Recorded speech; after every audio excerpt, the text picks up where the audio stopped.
ကတီတော့မှာပဲကြောက်ရမှာဒီလောကတွေကရုံးထွက်နိုင်မှာငါတကယ်ကြီးရနော်အဲ့ဒီအောင်မှာဘာဖို့လုပ်နေကြောက်ချသွားရအောင်ကဲဆိုလို့ကောင်းနေလို့ဒီအောင်ပြီးတွားဆိုင်ကွာခေါင်းနေကွာဘာဖို့ကဲနေမှာလဲမချင်နေမင်းလောက်တယ်ငါကတီတော့မှာပဲကြီးရပဲကွာ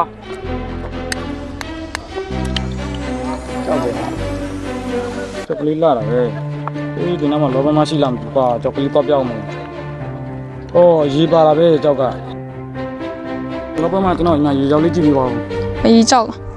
ကြည့်အောင်လာတယ်ကျွန်တော်မှအေးကြောက်မန်းတော့ပတ်နေရပဲဟုတ်တယ်လာတယ်မစိုးပဲကြောက်လေဒီမှာလည်းကြည့်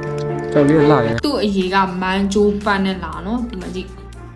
သူ့ရဲ့အရေးကိုကြည့်လုံးဝစိမ့်နေတော့လားကိုမတို့အရေးမန်းကျိုးပတ်တော့တာတော့မှရေမစိမ့်ဟုတ်တယ်ဒီကောင်လေးတာဆေးလိုက်ပြီးတော့သူ့ရဲ့ဒီအရေးကတော့လုံးဝစိမ့်သွားပါနော်ဒါမျိုးအရေးရတယ်မကြည့်တလားအရေးမန်းကျိုးပတ်ကလေးนี่ဒီကြောက်ကဘယ်လောက်မှဖြစ်မှာလဲ50လောက်ပြောတာဗောဒီမှာ50ဟုတ်ကဲ့ဗျအရင်သေးရော20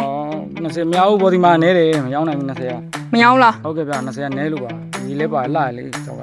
သေးလို့လေကြောက်ကသေးပြီမရေချင်းရှိရလေလှတယ်20နဲတယ်လေတော့မှတူပေးပါဦး30ပြန်တော့မယ်30နေရောက်မဆိုယူလားအရင်သေးလို့50ထိရတော့မှဖြစ်ဘူးအဲ့မှာလောဘမနဲ့လက်ကြီးဖြစ်အောင်ရောင်းလိုက်မယ်လေရဆိုလေဟုတ်ကဲ့ပါဟုတ်ကဲ့ပါတကယ်ချင်းကြော်ရုံလိုက်ပြီလားအေးတကယ်ချင်းငါလည်းလက်ကြီးပေးဦးလေကွာလက်ကြီး20002000နဲ့မလုံးနဲ့ငါ3တိပေး3တိကောမလုံးနဲ့လေတကယ်ချင်းလေတကယ်ချင်းချင်းပဲကွာ3တိပေးလိုက်မင်းကိုကြောက်ရှာခေါ်တော့ငါမင်းကဂိမ်းမဲဆော့နေပြီးတော့မင်းကတော့မလိုက်ပဲနဲ့အဲ့တကယ်ချင်းမြေသားဘုံကိုလာဆိုတာဂိမ်းဆော့ဖို့မဟုတ်ဘူးငါတကယ်ချင်းရနော်မြေသားဘုံလာဆိုတာကျူးကျူးသားနဲ့ကိုကြောက်ရှာဖို့နော်ကိုနောက်မှမိကိုနေတဲ့မိသားစုတွေလည်းအများကြီးရှိသေးတယ်နော်ကိုတိုင်လည်းမင်းရစ်ချက်သိပြီနော်ငါတကယ်ချင်းဒီလောကတွေကရုံးထွက်နိုင်မှုဆိုတာငါတို့ဒီကြောက်ကိုကျူးသားရှာမှာကြောက်ရမှာဒီလောကတွေကရုံးထွက်နိုင်မှာငါတကယ်ကြီးရနော်ဒါကောင်းတယ်ပြန်ရလို့အိမ်လို့